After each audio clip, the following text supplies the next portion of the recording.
People are going to tell you to just believe in yourself. They are going to say write some affirmations on a sticky note, stand in front of the mirror, repeat after me, I am confident, I am capable, I am enough. And look, I get why that advice exists. It's tidy, it's shareable, it fits on an Instagram graphic. But here's the thing nobody wants to say out loud. If you spent months or years working under someone who made you feel small, stupid, or constantly on the edge of being fired, a sticky note is not going to cut it. Confidence that gets systematically beaten down doesn't come back with a pep talk. It comes back through something slower, something deeper, and that's exactly what we're getting into today. Because I think you already know something is off. You left that job maybe weeks ago, maybe years ago, and yet somehow that boss is still in the room with you. Still in your head when you're drafting an email at your new job, second-guessing every word.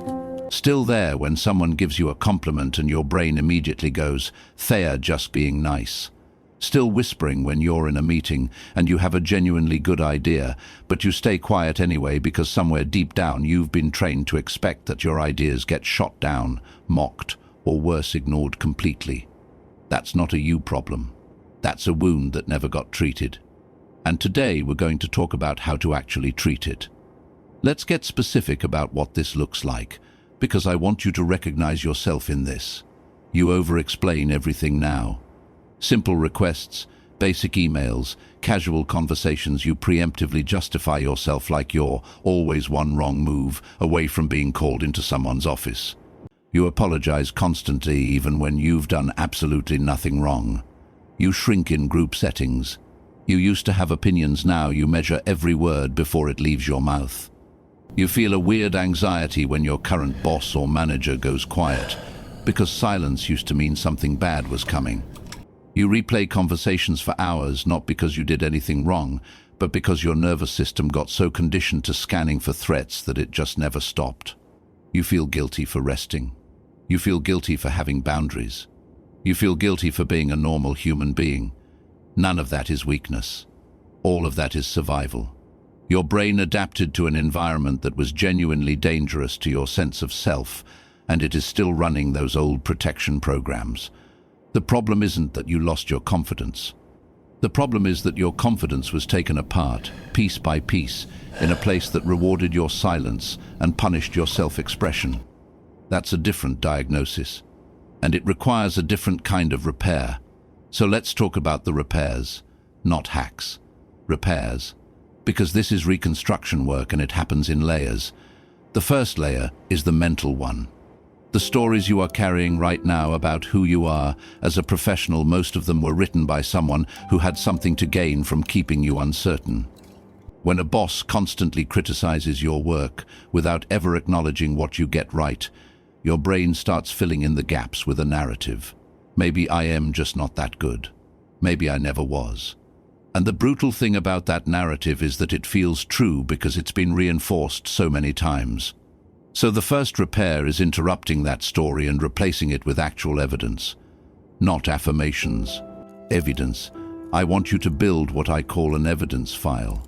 A running document on your phone, your laptop, a notebook, whatever works, where you record every piece of real, concrete proof that you are competent. Emails where someone thanked you. Projects that actually shipped. Problems you solved that nobody even noticed because you just handled it. Feedback from people who aren't your toxic boss. When your brain tries to run that old story, you go to the file. You show your brain receipts. Because your brain will believe data before it believes a mantra. The second layer is the emotional one, and this is the layer most people skip because it feels uncomfortable. Here's what happened emotionally in that environment. You learned to associate doing well with temporary safety. You learned that approval could be yanked away at any moment.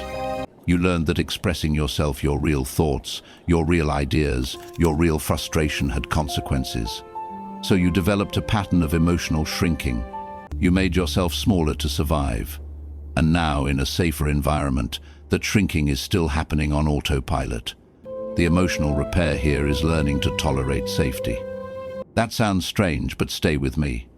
When good things happen now, when your boss praises your work, when a project goes well, When you feel genuinely comfortable at your desk, there's probably a part of you that's waiting for the other shoe to drop.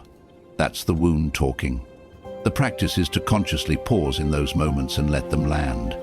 Let the good thing be real. Let it count. Over time, your nervous system starts to update its map of the world and realizes that not every workplace is a minefield.